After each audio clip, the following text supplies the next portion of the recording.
So look, it's one thing to watch over this phase, get extremely excited, go, you know what, this is the moment that everything changes. And then tomorrow, wake up and just live in the same loops you've been living in. So in today's module, we're gonna make sure that doesn't happen.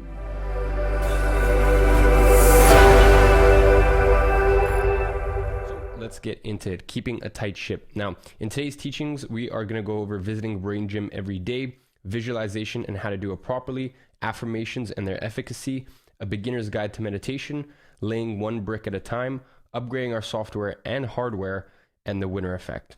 So, visiting Brain Gym. There's some people who don't go to Brain Gym or physical gym, but for the most part, I've seen that everyone is more than happy to spend 30 to 60 minutes in the gym, 3 to 6 times a week. Yet they won't spend a fraction of that time, even just 10 minutes a day to literally rewire the neural pathways in their brain through something like meditation. And to me, every day, you have to pay your dues in the Brain Gym. Now for me, Brain Gym comprises of 3 things: meditation, visualizations, and affirmations. Now let's start off with visualization, because for me, it was one of the biggest reasons I was able to make my first $1 million profit at the age of 18. And most people don't understand the power of visualization. And if they do understand the power of visualization, most people don't know how to actually do it right. So today I'm gonna show you both of those, because as I said, people are so damn concerned about working harder, hustling harder, and they run around like headless chickens and avoid the easy win right in front of them.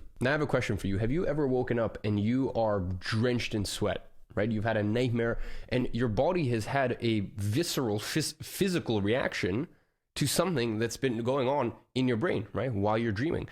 Your brain literally sees these mental frames, right? These visions going on in your mind, and it sees it and interprets it as real. And then thus you have these physical reactions.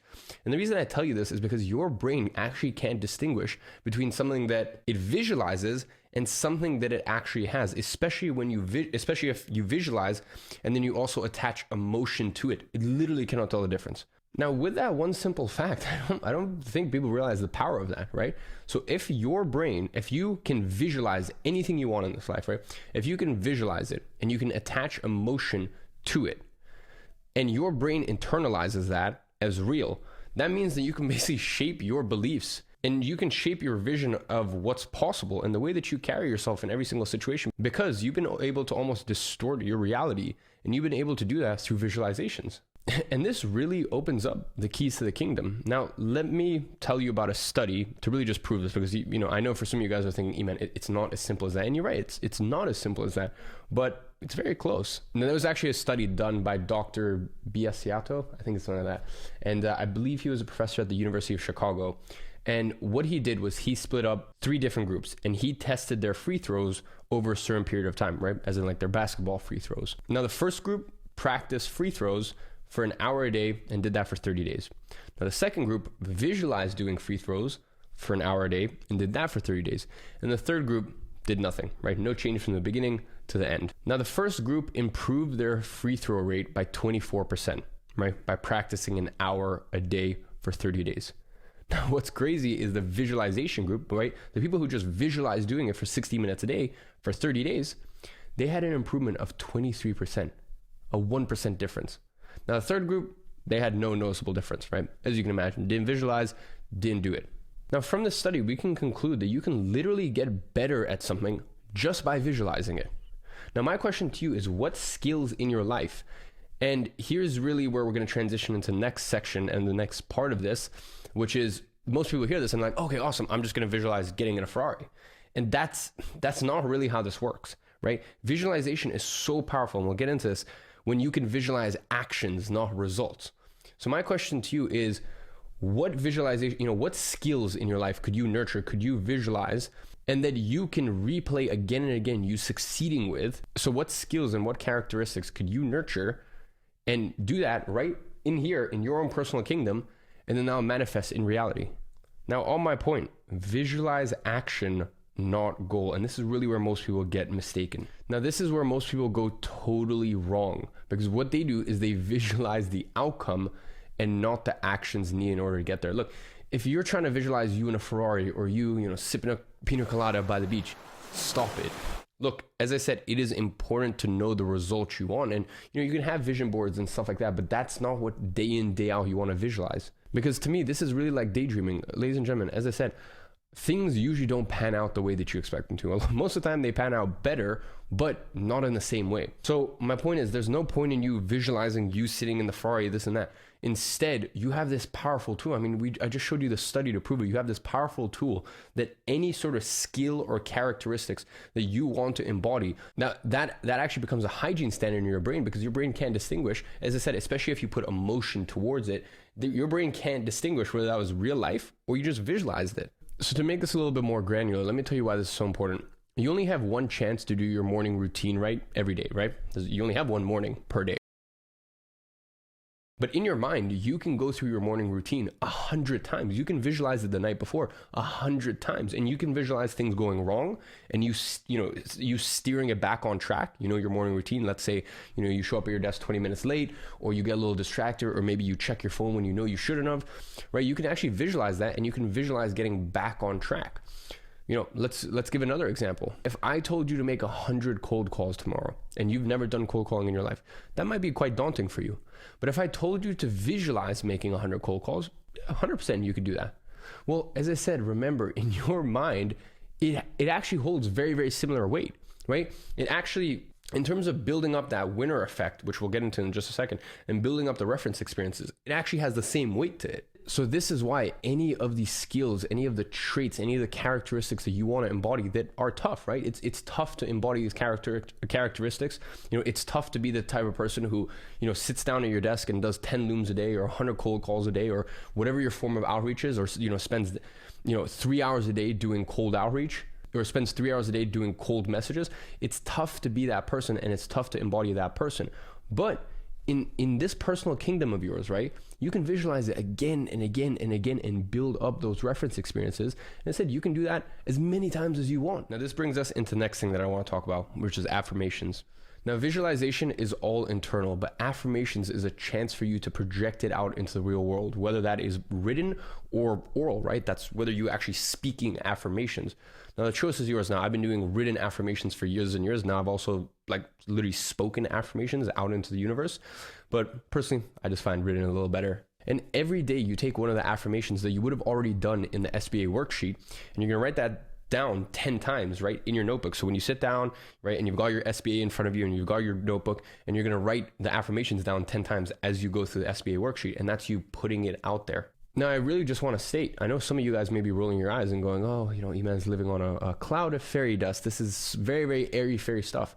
And guys, this is not airy fairy stuff. This is some baller shit. I've spent, at this point, 8 years studying both Eastern philosophy, Western philosophy, hardcore practical stuff, and then stuff that's a little bit more airy-fairy. I've gone to extremes to learn this stuff, and I can tell you right now, the stuff that you're learning, especially in this module, is the next level, right? Now, look, there's some people, and it's quite funny, I'm sure you've seen, there's some people whose morning routines are 6 hours long, and by the time they get to work, they're already tired for the day, right? What I'm telling you guys to do right here, your SBA worksheet and meditation, SBA worksheet takes 5-10 minutes every morning. A meditation, 10 minutes a day, for most people is more than enough, okay? That's 15 to 20 minutes out of your day, okay? That's it, right? I'm not asking you to sit here. And by the way, I've tried other things in the past that worked for me, right? For example, journaling. I don't journal every single day. I'll go through periods where I journal when and if I need to. But I found the things that have the highest ROI. And for me personally, that is meditation, affirmations, and visualizations. This is more important than pretty much about anything else, honestly. This is heavy, hardcore baller, let's get results type of stuff. And the thing is, a lot of people are so scared to do affirmations because it makes it real, right? When they put that pen to paper, that makes it real. They've actually put their intentions out there into the world. Now, for some people, they're so petrified, they can never tell their friends of their dreams, their aspirations, their family, or in general, maybe even the group, right? And I understand that. For some of you guys, you might even be so scared to even just put your intentions out and what you want into the group, right? Because you feel naked, you feel exposed. Well, here's a chance for you to do it in private, on your own, right? These affirmations, when you write this stuff down, or you can even speak it, That's you look, it's just you and you. There's no one else around. But that's a way for you to actually put it out there into the universe. Because if you don't, and as I said, I know this might sound airy-fairy for some people, whereas for some people, they're like, yeah, this totally makes sense. That is really the only way to get what you want. As I said, the reason, the process I go through is called SBA, right? And the reason I call that is see, believe, achieve. First, you need to see it, right? You need to see it in your mind. And then once you see it, right? And this is what the visualization is all about. Then you can write it down, believe, right? Affirmations, you actually put it out into the universe. And then you can only achieve it, right? Then you'll actually draw that into your life. Because what we're really trying to do here with most of this stuff, if you don't want to get, if you don't want to live on a cloud with this stuff, and you want to be very technical and stuff like that, really all we're trying to do here is take the foot off of the brakes. Because most of you guys are pressing down on the gas, but then you're also pressing down on the brakes at the same time. And if we just, if most of you guys have a backpack, right? And you got so many weights in there. And if you just got rid of those weights, you just go so much quicker, right? Even if you, look, here's the thing, right? If you're running and you're putting the same amount of intensity, right? If you're putting the same amount of intensity and you're pushing as hard, right? And you got one person with, a backpack with 30 kilos of weights and one person without, who do you think is going to go faster? Of course, it's the person without the weights. And most of you guys are fucking carrying these weights, on the hike up to, the tip of the mountain, success, where you want to get to. Most of you guys got fucking backpacks on, right? And you don't realize that. You got these backpacks on and you're like, oh, you know what? Maybe if I have these new running shoes, right? Or maybe if I have this special gel, and you're looking for all these tactics and tricks, you're like, maybe that will help me go faster.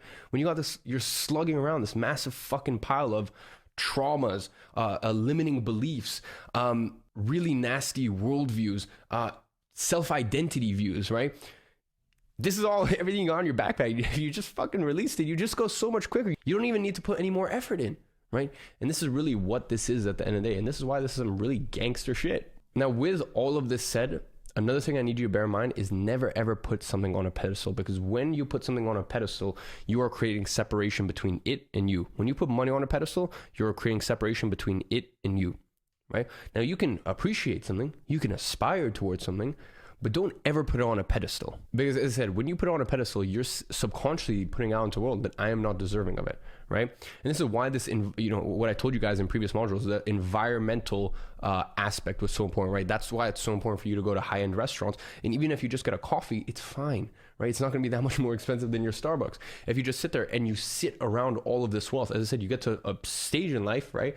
You get to a point in life where you've had so much success in your business, where for me personally, I actually like to be away from the wealth, because I find that the wealth now actually kind of just drags you into behaviors and this and that may not be as desirable. And you get to a point where literally you have no attachment to money anymore. And after 5 years of running my business, that's where I'm at.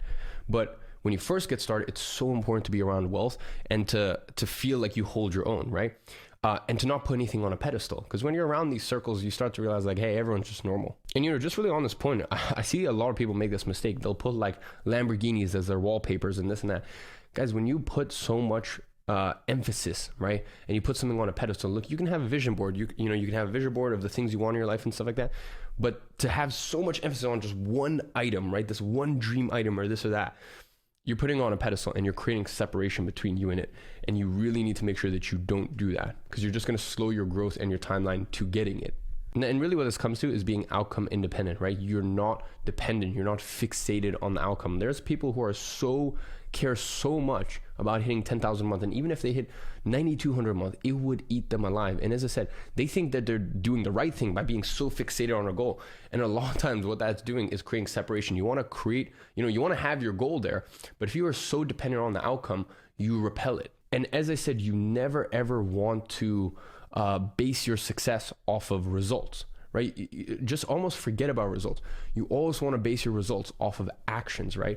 So if you didn't get the results you want, if you didn't manage to get to 10K a month with your agency, that's fine, as long as you took the results that you needed to get there. Because as I said, luck and timing has a lot to play with it. And maybe this year you didn't get the results you wanted. Let's say in the next 12 months your goal is to get to 10K a month with your agency, and in the next 10 months, within the next year, you only get to $6,000 a month with your agency, right? And luck and timing may have had a little bit to do with that, or actually luck and timing had a lot to do with that.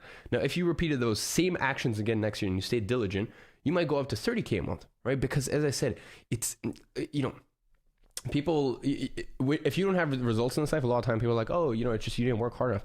That's not true. It's not true. It's down to so many factors, right? One of the other factors is what sort of track are you in life, because some tracks are harder than others, right?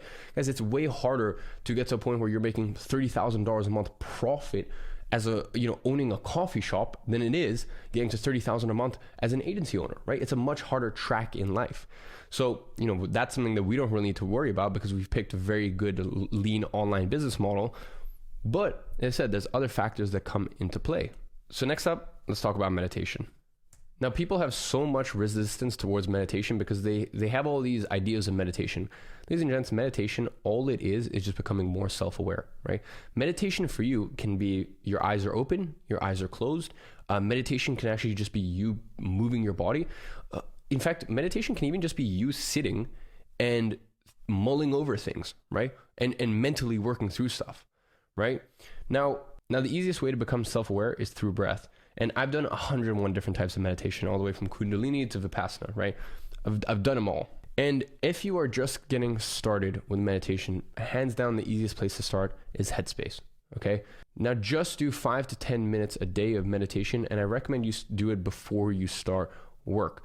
And really, as I said, all meditation is simply observing your thoughts, not judging them, and letting them pass. Because meditation, and the reason meditation is so important is because meditation is the same process that's going to happen, but except you're consciously living it compared to when you're unconsciously living it, right? You're sitting at your desk, right? You're sitting at your desk, you're working, things are going well, you're doing your outreach, and then you're like, oh, I need to check Twitter, or I need to check YouTube, or hey, I needed to do this thing. Or, it's getting to a point where you're starting to feel bored and you're starting to feel antsy, right? And you're feeling uncomfortable and you're like, like I just remember there's that thing I really, that Instagram ad I saw, and I really want to get that hoodie from that brand, or this or that, or, maybe I just want to order myself a new this, right? And I even get this to this day. Like, I'll be working on something and I'm like, oh, like I remember, I'll even be working on I'll even be working sometimes, and I'll have certain thoughts and it'll drag me into a direction, and I'll feel like I need to check the specific video on YouTube, or, I just remember there's that email sitting in my inbox that I need to get back to that I haven't responded to in 2 days. And it's like, well, it doesn't make a difference whether you respond now or in 4 hours when you're done with your deep focus work. And then all of this stuff is trying to drag you away. And the reason meditation is so powerful is that is basically you're living through that unconsciously. Very few people can experience those thoughts, and you ask yourself, oh, why am I experiencing this? Like, are these thoughts that I'm having, is that really me, or is that just my mind playing games with me, right? So meditation is that process, but conscious. And when you can bring more things into your consciousness, right? When you can be more conscious about, hey, why do I get distracted? Hey, why do I have these emotions? Why do I feel like this? Why do when I sit down at my desk, why do I have resistance towards this certain thing, right? Then you can work through it. But what's unconscious, you can't work through. And that's why meditation is so important, is because it brings things that are unconscious into the conscious field. Because as I said, most people have become one with their thoughts. They think their thoughts are them. Your thoughts are not you. And when you can meditate, you realize your thoughts come up, and you see your thoughts for what they are, right? Which is just like these floating, they're just like these floating entities, right? And when you meditate, you start to realize like, hey, I'm having this thought, but this thought doesn't necessarily mean it's me, right? And this thought also, I don't need to entertain this thought. Now, I don't need to judge this thought. And, easiest way to understand it, and by the way, a lot of people, they try not to, if there's mental chatter going on while they're meditating, they think they're failing. No, not at all. Guys, you need to understand, if I tell you don't think about a pink elephant, the first thing you're going to think about is a pink elephant, right? And that's because it's now entered your conscious field. The most important thing when you're doing meditation is also the most important thing when you're working, or is there any situation in your life, is you do not assume that your thoughts are you. You and your thoughts are two very separate things. So this is why, if you have not started meditating, to me, this is a non-negotiable, right? Like, there's no ifs, ands, or but. Everyone has 5 to 10 minutes a day to spend on meditation. And especially if you get something like Headspace, right? It's so easy, guided meditation. Just commit to 10 days, right? 5 to 10 minutes a day. And that's all you need to do. And by the way, you would think 10 minutes of meditation is easy. When you're first getting started, that first 10 days, it's not going to be easy at all, right? You're really going to have to get into the habit and the routine of it. Now, next up, let's talk about building Rome brick by brick. Now, here's what the entrepreneurship space tells us. I'll sleep when I'm dead. Monday I grind, Tuesday I grind, Wednesday I grind, Thursday I grind, Friday I grind, Saturday I grind, Sunday I grind. And that's why I'm here today. Hustle until you no longer have to introduce yourself. So most people think that if they're operating at a, 10 out of 100, right? If they're operating at 10% capacity, which by the way, most people don't realize they're actually operating at fucking 10% capacity. So let's say right now, you watching this, you feel as though you struggle with discipline, and you just you don't stick to your word. If you say you're going to do something, you don't always follow through. And like the idea of you waking up tomorrow and working for 4 hours, no distraction, phone turn, like that, you're like, realistically, I probably won't be able to do that. So if you're operating at 10% of your capacity, that's fine. We all have a starting point, right? Like it's funny, sometimes even when I go away on holiday, right? Because Eman does take holidays sometimes. And I come back from a 5 to 7 day holiday. I have to literally rewatch this module and go through all of the same sort of boot up routine that you guys are having to do here, right? I actually go back to starting off at almost the same set point, right? I guess my advantages are the years of hygiene standards that I've developed, and I have to apply all these concepts. So you need to understand that if you're operating at 10% capacity today, don't think that tomorrow you're going to wake up and operate at 80% capacity. That's unrealistic. Because remember, you will never be your highest dream. You will always be the lowest version of yourself that you tolerate. So whatever you want in your life, make it a hygiene standard. And we all have a baseline that we regress to, right? So your success is not dependent on how hard you can hustle or work that day. Your success is totally dependent on where do you set that baseline. And the way that you get success is by gradually increasing your baseline, but it takes time. And really a baseline is what is and what isn't acceptable to you.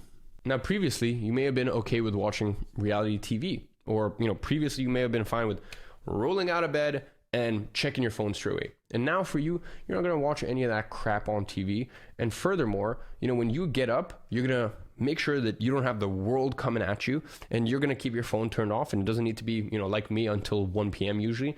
It could even just be for the first 30 minutes a day, you're going to keep your phone off. So that way you wake up and you are not reactive to the world. Now, a couple of baseline / non-negotiables that I've developed over the last few years is gym 6 days a week. To me, it would be weird if I didn't do that. Another is 10 minutes a day of meditation. Once again, it would feel weird if I didn't do that. And the other, and I'd say this applies more 9 months a year, because there's 3 months where, as I've mentioned some of the modules here, I'm a very intense person. A lot of people will do, maybe 10 weeks and then a 2-week break. And, for me, I usually do 9 months, super focused on work. And then 3 months, I let my hair down and I kind of go in maintenance mode with the business, work 5, 6, 7 hours a day, and the rest of the day usually enjoy. And that's usually my summer. But for the most part, a non-negotiable for me 9 months a year is also only check my phone at 1 p.m. And the reason I say all this is because imagine if the current Apple iPhone software, imagine if they tried to run that on the first ever hardware, right? So the Apple one, the Model 1 of the iPhone, right? Imagine if they tried to run on the Model 1 of the iPhone, the first ever generation, the current day software. It would freak out. So you need to understand, software is the knowledge that you have. Software is everything that you have learned in this phase, right? And you've learned a lot. I mean, we have upgraded the shit out of your software. But hardware is the capabilities that you possess, right? It's your track record. It's the capabilities you possess.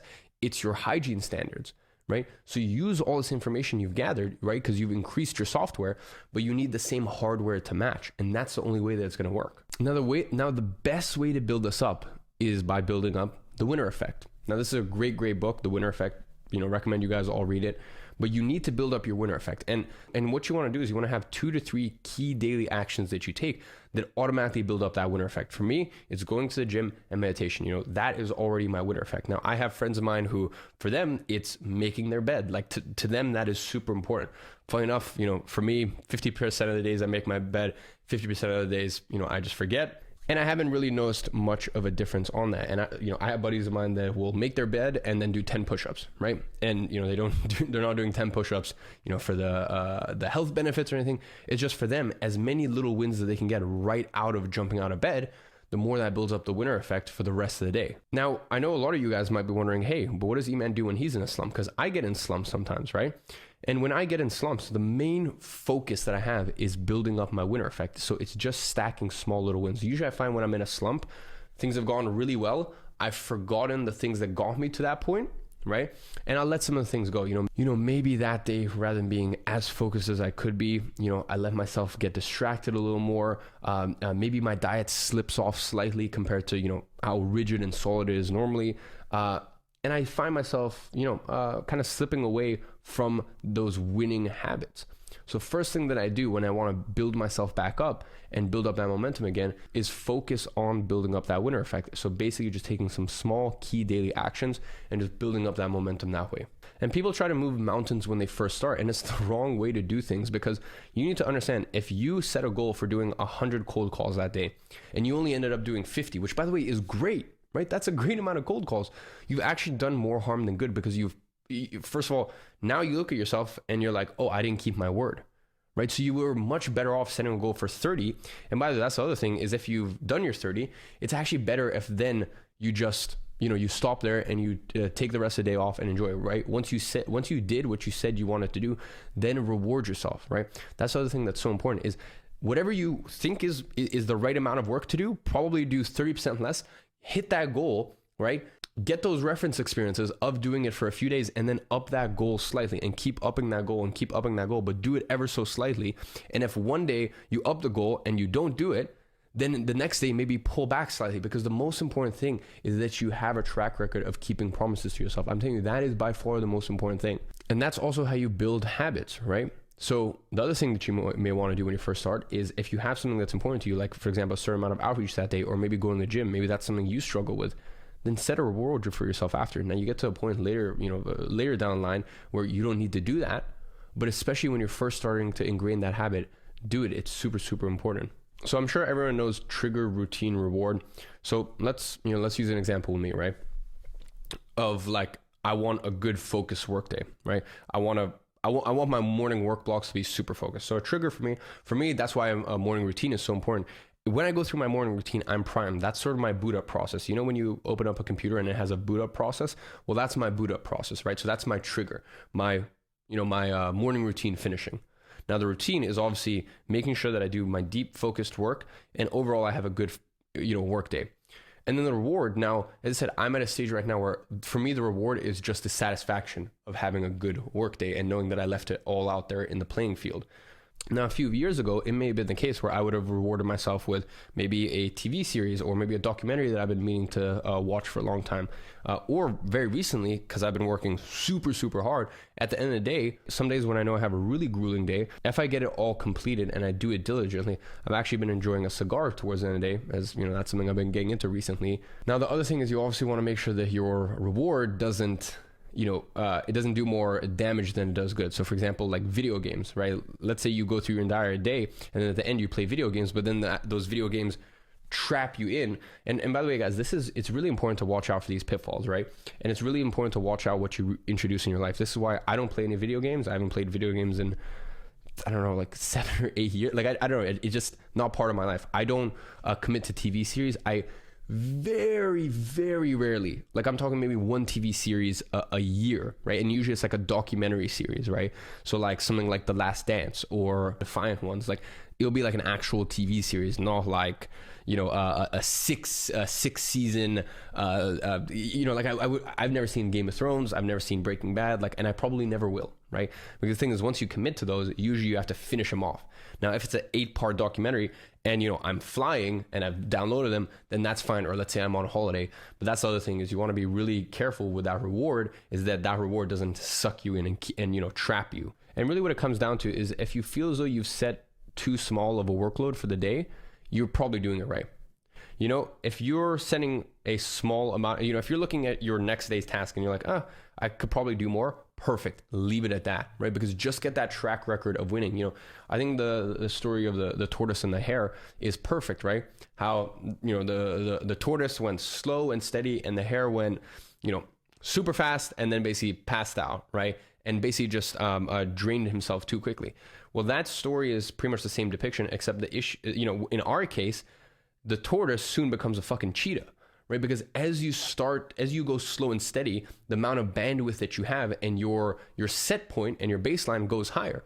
So Soon you go from being a tortoise to a cheetah, but you don't ever regress back to being a tortoise, or very rarely, because cheetah is now your new baseline, right? In terms of how quick you can move. And I've screwed up many, many times with this, and this is just something you learn up, over the years.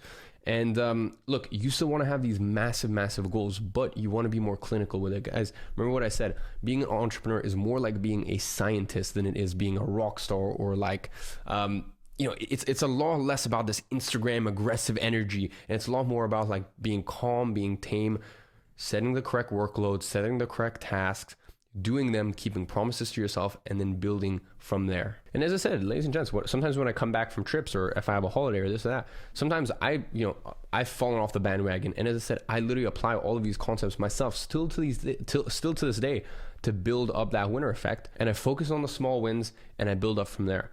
And really the other pitfall to watch out for is sometimes your day, your actual day doesn't go as planned. And a lot of people, they'll do is, if they didn't follow their morning routine correctly, then they're like, oh, you know what, fuck it, it's a write-off. Like, let's say they were meant to get to their desk for 9, and instead they got there for 9:45.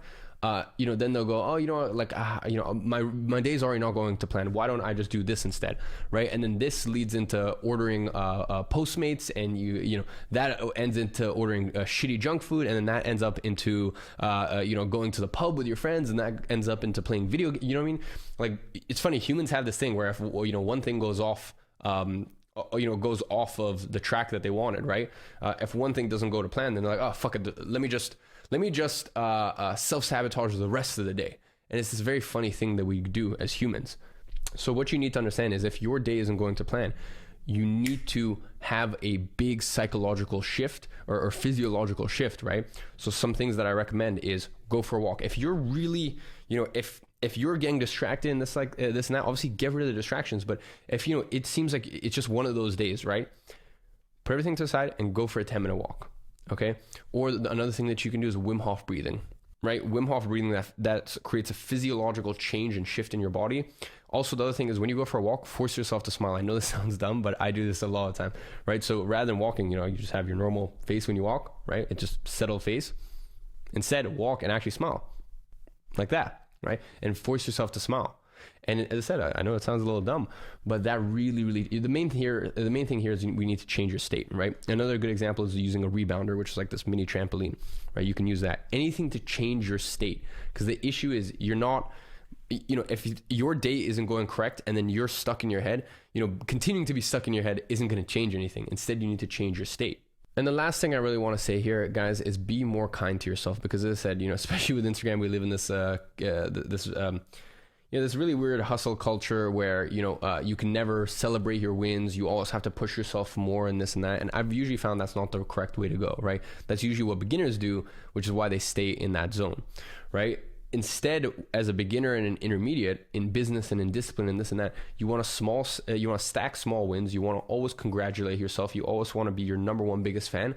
And then when you get to an elite level, right? And if you look at things like, The Last Dance, Michael Jordan, once you get to a certain level, then you actually get to a point where you can be super brutally hard on yourself, because you know that your ego has developed, right? And I mean that in a healthy way. Your ego has developed in a healthy way where you can be your biggest critic, and you can be very critical of yourself, and you can make sure that doesn't affect the rest of your day, right? So as I said, ladies and gents, you should hear what some of my when I'm not on my A game, you should hear what some of my inner dialogue sounds like. I am my number one biggest fan, and as I said, if I fall off the bandwagon, or I've just come back from a holiday, I'm my number one biggest fan, and I will baby step myself into stacking all of these small little wins, and that's the way to do it, really. So for today's action step, if you don't already meditate, download Headspace and commit to 10 minutes a day, just 10 minutes a day meditations for the next 10 days. And they have fully guided meditations on there.